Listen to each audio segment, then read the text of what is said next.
This is the Stackndays podcast, the podcast about the healing experience of recovery for people of color by people of color. This show is for the purpose of education and connection and is not a replacement for therapy or recovery care. We suggest you seek out the support of a trained professional for guidance with your specific circumstance. I'm your host, Ray Donovan, and I've been alcohol-free since September 2021. Welcome to the show.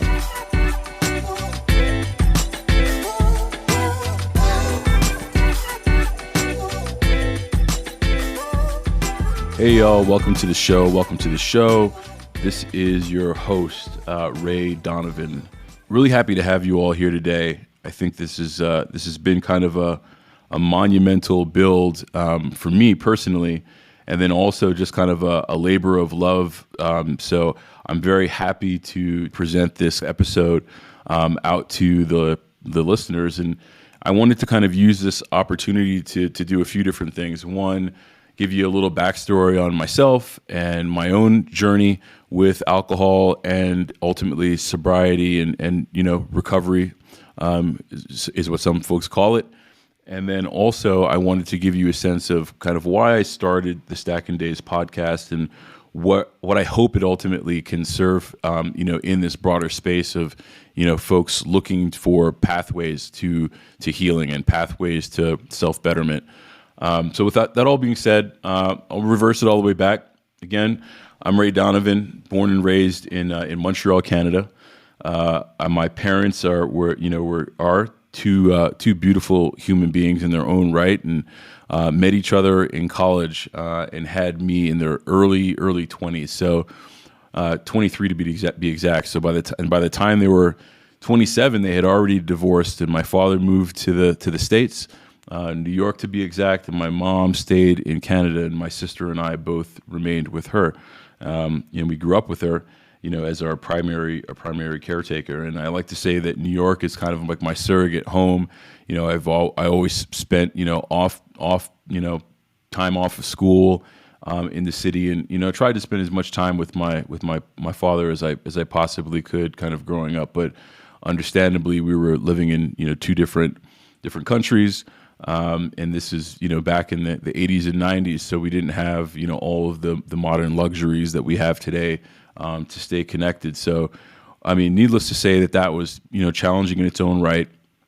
For the first kind of, 5 years or so after that, ended up moving in with my grandparents, which was, a beautiful experience. They're two of the most wonderful, people I've ever had an opportunity to meet and know. My nan and my granddad, that is.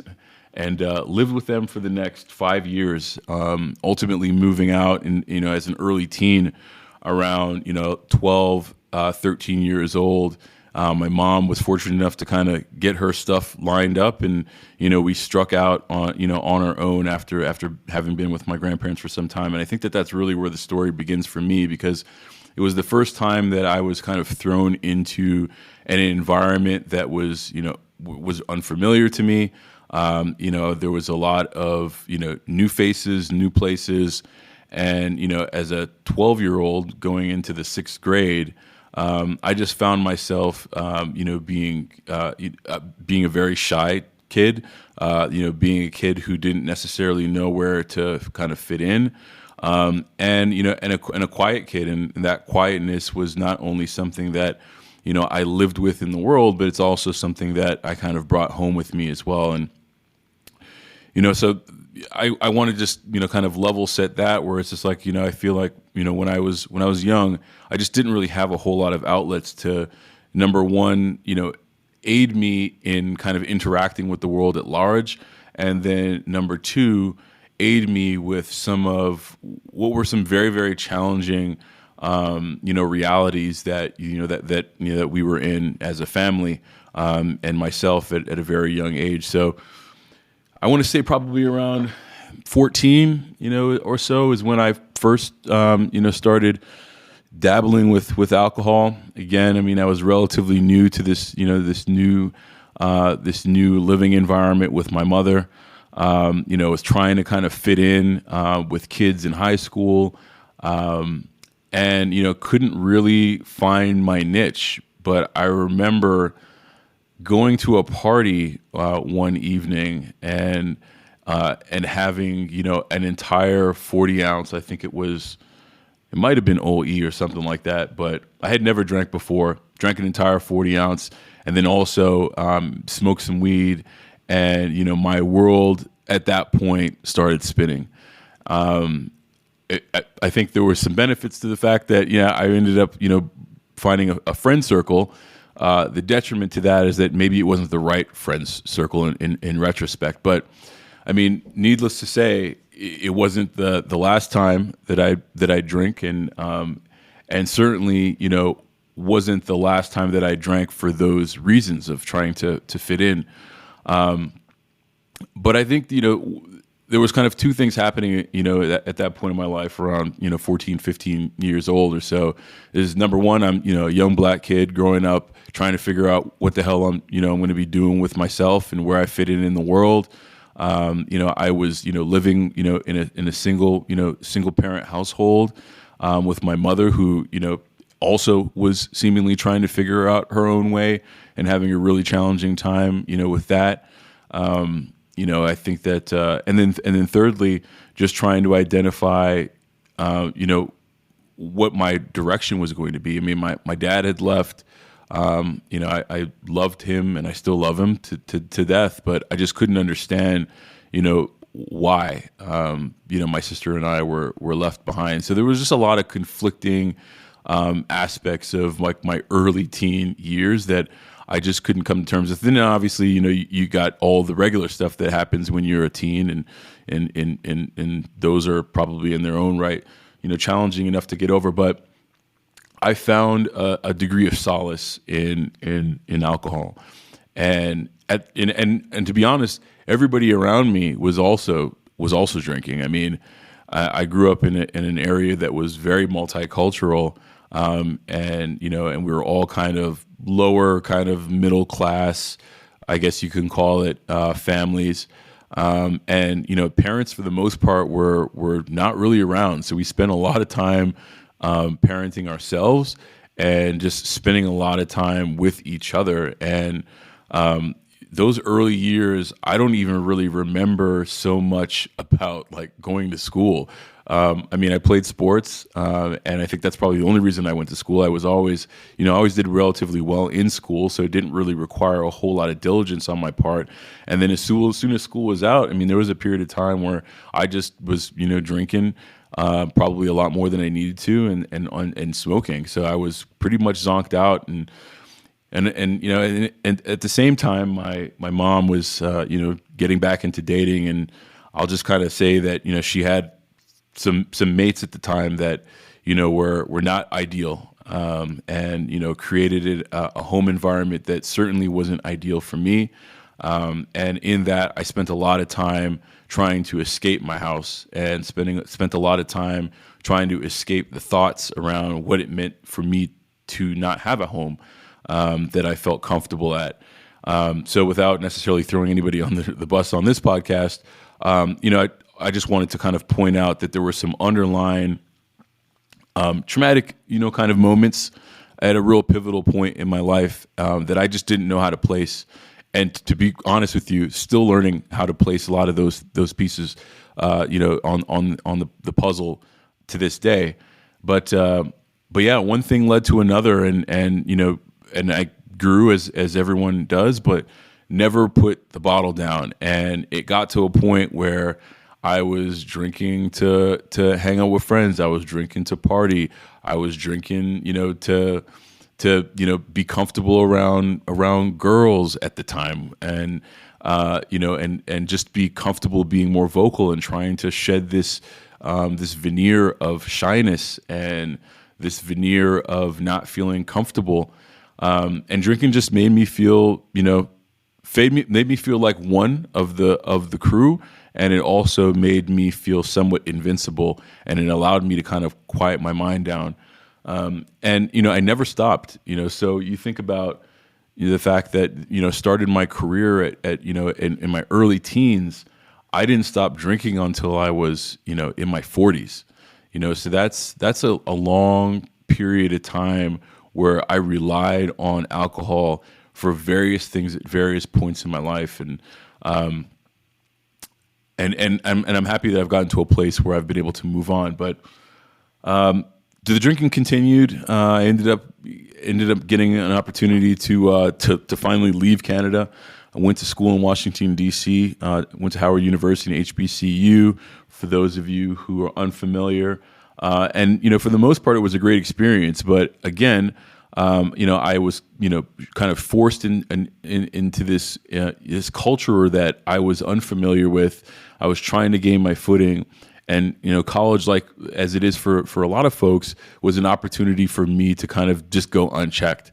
And, my drinking really ramped up in college. I found a circle of friends who, where it was not abnormal for us to engage in that sort of behavior. And, and I don't know how ultimately it panned out for them. I know that they ended up graduating and I didn't. And I think that a large part of that was due to the fact that, alcohol is, I'll probably say this again at some point, is really a corrosive substance, to the point where it really throws you off of your track. And for me, it just made it really hard for me to stay at 100%. And I was drinking hard at that time. I mean, I was doing, fifths of Southern Comfort and, drinking way too many beers and cask and cream, and just, anything anybody was introducing to me at that point in time, I was drinking, and ultimately it became too much. I ended up dropping out of school. I moved to the West Coast, to LA for a hot second. I was, sleeping on, people's, floors, and, working, jobs that, were basically dead end, just to kind of, pinch two pennies together. And I think that, in retrospect, I was, that time was really formative in the sense that it was the first time that I was out on my own and also a man. And I had to figure a lot of things out. But even in me trying to do that, I never kind of put down the bottle so that I could gain a degree of clarity. And this is, from about 22, 23, till about, my late 20s. I ended up moving back to the East Coast, and I tried to re-enroll in college, only to fail once again. Ended up dropping out again, and never went back. But I think that the underlying kind of common theme for me in all of these failed starts was the fact that I was just kind of being held back, and I wasn't able to really step into my full potential. And I never really learned the lesson. And mind you, there were a lot of days in between me being on the West Coast and being in Washington D.C. where it could have been perceived as rock bottoms. I mean, I've got scars and divots and bones that I can reflect back on today, remembering nights where I ended up in very unsavory circumstances, but never let up, and continued to drink all the way into my 30s. Ended up meeting a beautiful woman who is now my wife, and for the better part of our now 15-year relationship together, she's known me. She had known me as one person, and having this kind of crutch and coping mechanism of alcohol that I would turn to. So, what started as me just trying to fit in, and ultimately me trying to shield myself from some really hard emotions that I was trying to figure out as a youth, turned into kind of a full-fledged, kind of daily habit for me, where I went from drinking 40s and then Southern Comfort to thinking I was classy, and I was drinking, bottles of red wine. And, at the height of my drinking, I was probably drinking at least a bottle to a bottle and a half of red wine a night. And that was just kind of like on my own while I was chilling out watching, television. And, God forbid, I would go out and and try to drink with other people. There are many times where it went way too far, especially if I got my hands on any hard liquor. Manhattans were my cocktail of choice, and that's when the werewolf would come out. And that is a dark side of me that I try to keep at bay as best as I can. and I'm learning to understand a lot of who that person is today. But the werewolf would come out, and that ultimately was bad for everybody. So that went on for, I don't know, probably 10 years or so. In the midst of that, I did a stint in Ethiopia for about a year, where even though I had a little bit of a geographical, change in location from the U.S., I still found, my alcohol, and probably spent a little bit too much time, drinking in Ethiopia. Ultimately, crashed and burned out there, honestly. For those who were close to me at the time, they probably saw how much that kind of, broke me down, and ended up coming back to the States in 2014, and tried to get my life together. And I think that what's interesting is, like, during this entire time, I would probably always rank myself as a high functioning drinker. I mean, clearly I had an issue with substances, but especially in the later years, I was, always showed up, for work, excelled at work, even though I, never was able to finish my college degree. I was able to, curate a pretty successful early, career for myself in the world of food and beverage. And, and from that standpoint, I've never really looked back. But there's always been this kind of cobweb in the corner of my life that has, that I just couldn't seem to get at, and I couldn't seem to kick. And ultimately, this all kind of crescendoed for me in September of 2021. I mean, mind you, we're all under a lot of stress at that point in time with COVID and the like, but for me, the stress had been residual from, decades of, abusing myself, and decades of making the wrong choices, and honestly just kind of being, in rapture with this thing that I could not for the life of me shake. And so I guess I'll give you a quick last kind of line of sight into what my last kind of day looked like. I mean, of drinking, that is.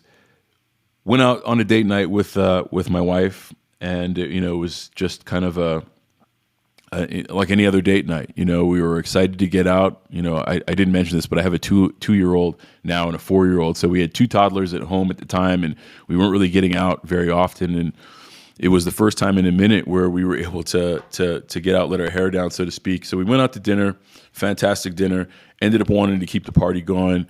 Found ourselves at this kind of college bar, where there was a whole bunch of young kids, and young comparatively to me, hanging out at the bar. And, what started out as a really fun time quickly devolved into a problem, because started the night, drinking wine with dinner. And then by the time I got to the bar, we had, I was a couple shots of Jameson in at that point. And, and at that point, I really just blacked out. I don't remember anything that had happened at a certain point in that evening. And for any of you who have drunk to a point of blackout, mind you, this wasn't the first time it's happened to me, but this was the last time. But for anyone who's blacked out, you recognize that it's often the people who are around you that have to bring you back up to speed on what the hell happened once you come to. And for me, and it's hard for me to say this because honestly, like, for those of you who peripherally know who I am, I'm a very proud person. I'm a very private person. And it's hard and almost embarrassing for me to recount this story. But at the same time, this is the story that kind of, finally sent me in a new direction, in a new trajectory. My wife had told me, a day later that I had gotten so intoxicated that I ended up, having multiple conversations at the bar that ultimately led to me having to leave the bar emergently. And in the Uber ride on the way home, I was despondent, wasn't making any sense. At some point, I opened the back door to the Uber and almost jumped out into the highway, made it home, into the house. And then, the craziest thing about it is that I was basically blacked out the halfway through the following day. So there were instances the following day that had happened with my children that I don't remember, that I'm not proud of, and honestly, it was the last time that it was the first time and the last time that I recognized the degree of discomfort, insecurity, and fear that my wife had and the position that I had placed her in. So I made the decision at that point in time that I had to do something differently. I had to figure out, how do I tackle this beast? How do I start living the life that I know deep down and fundamentally inside of me I should be living? And I had no idea what my first step was going to be. No idea. I will say, though, also, I knew that I had an issue. And this isn't the first time that I knew that I had an issue. Several years prior to that, when I was living in Brooklyn, I ended up getting triggered by something that I'll probably bring up in later episodes. But I did take a step into an AA room. And for many different reasons, I ended up not stepping back into that room. Part of it was I just didn't feel comfortable being the only black man in the room. Part of it was I hadn't come to terms with the fact that I actually had a problem. I just was at a place where I didn't know what else to do. So anyways, fast forward to 2021, I still didn't know what to do.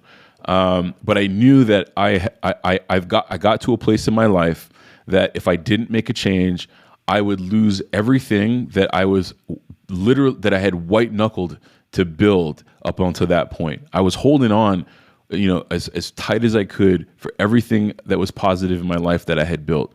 My career, my marriage, my children, and I just saw that there was a very clear door that I was walking through, where potentially if I kept on that path, I would lose it all. So that was it for me, and for if you've ever kind of been in the grips of alcohol, whether it be whether you're a binge drinker, whether you're a nightly drinker, whether you're even an occasional recreational drinker, I mean, it's just hard to step away from, and it's even harder for someone who is basically medicating themselves on a daily basis for 2.5 decades to step away from. So with a lack of resources, as far as I could gather at the time, I ended up trying to throw as many aspects at my problem as I possibly could. So I saw my general practitioner. I explained to him. It was the first time where I was completely honest about my intake and my frequency of intake. And through that conversation, he prescribed me medication to assist in kind of weaning off of it. Which I was, and I'm not usually one to take medication, but again, I didn't really have any recourse. So I said, you know what, let me throw as much as I possibly can at this thing. And then after that, I started to pursue a therapist. And at this point in time, in September 21, I'm living in Colorado. I'm no longer in New York. It was a move that we had made, kind of irrespective of the pandemic, but ended up moving west. And for those of you who haven't spent any time in Colorado, you recognize that there are hardly any colored people out here. I think that the population of black people in the state of Colorado is 3%. So cut that however you want, whether it's 100 people, 100,000 people, or 100 million people. 3% of anything is a lot, is a little bit. So I just didn't really find a lot of spaces that were comfortable for me to walk into to really address some of these things that, number one, I had a lot of shame about. Number two, I was fucking embarrassed as hell about. Number three, I didn't even have the language or the vocabulary to talk about. And this was just addressing the aspect of the drinking. This was not even me, addressing, everything past the symptom of drinking, addressing some of the things that I went through, earlier in my life, addressing some of the challenges that I just couldn't overcome, over the course of my life. It was just trying to get over drinking. So started taking medication, started seeking out a therapist, couldn't find a therapist of color in Colorado that I could see for several months. So for the first 6 or 7 months of me, abstaining and not drinking, I turned to a lot of podcasts. Listened to a lot of podcasts, some of which I'm happy to mention here. One was the Recovery Elevator by Paul Churchill. The second one was This Naked Mind with Annie Grace, and there were a few others that I would listen to as well. And over the course of listening to all these podcasts, which were basically my equivalent of community, and listening to folks who had somewhat similar stories and maybe experiences that I had, was that in all of these, probably, I don't know, I must have listened to hundreds, if not thousands of episodes across all of these shows. The vast majority, if not all of these recounts, were from people who were not of color, who did not share similarities as far as their culture was concerned, did not share similarities as far as some of the societal pressures that I experience as a Black man, particularly in this time and age that we live in today. So while it was therapeutic for me to engage and listen and be a member of the audience, I just still at the same time felt a certain degree of detachment, unfortunately. So I ultimately was able to find a therapist, that worked for me. I still see her to this day, and in that, I think that's what's been able to keep me sober and to keep me on this path of healing is a lot of the work that we've been doing in therapy. Again, I feel like once I was able to kind of remove the factor of alcohol from my life, I was able to start looking at things in my life with a lot more clarity and with a lot more honesty, and getting to a space where I could also be, more vulnerable and honest with myself and with some of the folks around me that I really care about. So that really set me up with a foundation for the journey that I've been on. In addition to that, another tool that I've used is fitness. Really jumping into fitness to help offset some of the negative some of the negative behavior, negative habits that I had amassed over the last several decades. So just my thought was, how can I remove negativity from my life, and how can I implement positivity? How can I remove things that I had been embarking on but very consistent with, and replace those with things that were going to work for me, and try to find a degree of consistency in some of these new aspects. And so that in a lot of ways has been the journey that I've been on. And in that, I said to myself, there's got to be other people of color out there who are dealing with this shit, who have overcome it, who are recovering, who are thriving. I got to find who these people are. And I'll say that, for whatever you think about, social media, I am not a huge I'm not a huge person when it comes to engagement on social media, but what I found in social media, particularly through Instagram, is a burgeoning community of what they call like sober Instagram. So personalities, individuals who are, open and very, unapologetic about the decisions that they've made in their life to cut alcohol out of it. Their pursuit of being free of alcohol, and all of the kind of day-to-day kind of tactics that they've taken, and intentional processes that they implemented in their lives to overcome what had been a huge handicap for them. And what I've also recognized is that there are varying degrees of where someone sits in their own kind of journey of addiction, and whether it be someone who's never hasn't really come to terms with where they're at, maybe they're sober curious, all the way to individuals who quite literally almost lost their lives, and I'm sure there are folks who are listening to this right now who know of people who actually lost their lives due to alcohol. So I started to turn to social media as an observer of some of these really powerful and motivating folks, some of which I'm going to have hopefully on this podcast in the episodes to come. But I said to myself, I got so much out of listening and being an audience of this medium. How can I contribute? How can I give back? And how can I create a space that exists for someone else that maybe didn't exist for me when I was taking the first step of my journey? And ultimately, that's how Stackndays was born. I wanted to create a podcast that was just a repository of healing, specifically a repository of healing from whatever you want to call it: addiction to alcohol, substance use disorder, however one labels it. I wanted to create a space where folks who looked like me, folks who sounded like me, could be their true selves, could be vulnerable, could be strong, all at the same time, and be able to share their experiences with others, so that others could gain strength, in that connection. So that's how Stackndays was born. It started, when I was, 4 years old, and came into fruition in my 40s.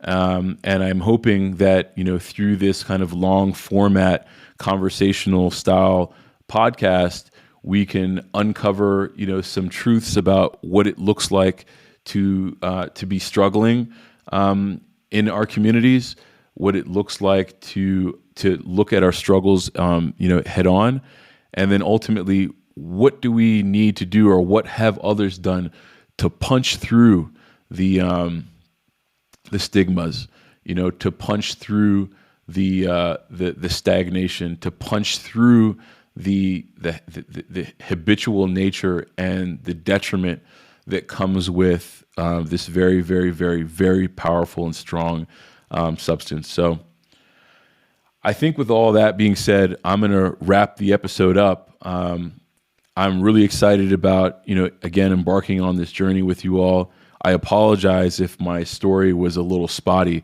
I think it'll come through a lot better in conversation with others. And in full transparency, this is the first time that I've been as open as this about my struggles, and as open about this, with myself. Honestly, I mean, I speak a lot to myself in my own mind, and yes, I've spoken to my therapist, but I haven't talked for 30 some odd minutes out in the open about the challenges that I've had with alcohol over the years. But I'm happy to do it with you guys, and I'm very excited to be able to do it with the guests that we're going to have on the show. And I'm hoping that through that we can share some tools, some tricks. We can learn how they've succeeded. What were some of the things that caused them to fail? What are some of the pitfalls?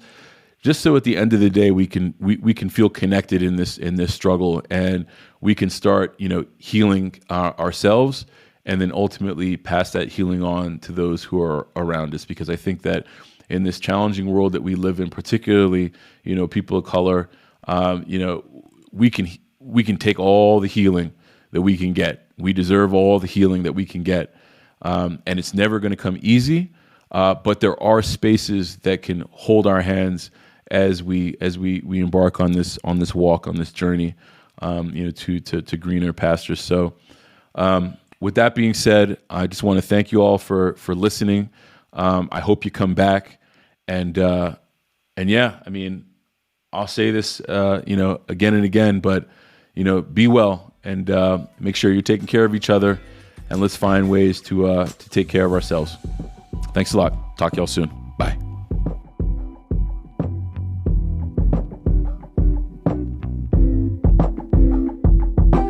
Thank you for listening to the Stackndays podcast. If you'd like to get in touch with the show, email me at rdg@stackndays.com, or follow us on Instagram @Stackndays. If you like the podcast, please rate, review, subscribe, and by all means share it with a friend who you think needs to be invited into the conversation. Until we meet again, be well, one day at a time.